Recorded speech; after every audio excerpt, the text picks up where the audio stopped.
Muthee Kiengei, after the accident this morning, nĩacokire aiywo indo cia makiri ma mbeca.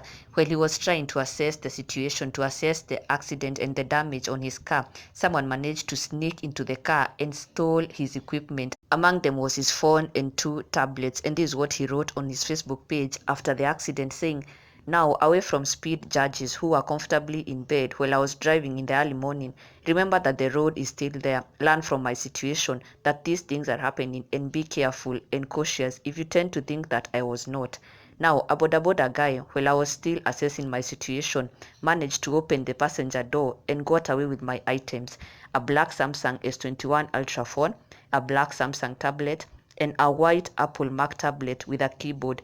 It's also engraved with my names, Pastor Ben, at the back. Please, if you come along anyone selling or using the said items, mwambie zimebeba information kubwa sana ya church. And if he is my follower, he can drop at any place along bypass.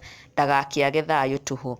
Thank you to all those who have said a thanksgiving prayer to God on my behalf. He says the stolen items carry with them very crucial information about his church, the IPCA Gatondo Church, and therefore he urgently needs them back. Oho nĩatũmĩte ndũmĩrĩri kũrĩ andũ arĩa mekũmũkagĩrĩra kĩroko, judging him for the accident, akiuga accidents can happen to anyone. And actually what had caused the accident was this partition in stone which had been left laying on the road with no sign to divert the drivers. That is what caused the accident, and it was not his fault at all. He was just a victim. Now oho nĩandĩkire ndũmĩrĩri kũrĩ Kenha akimatag at Kenha Kenya. This is just to ask you, how much is a road sign to alert motorists along the ongoing eastern bypass is under construction, and that you have changed the lanes at night? Why does the contractor change lanes for construction at night and leave unattended stones without signs? Today around 3 a.m. while driving to work, I found myself a second victim of unattended road partitioning stones around Greenspot Gardens bypass.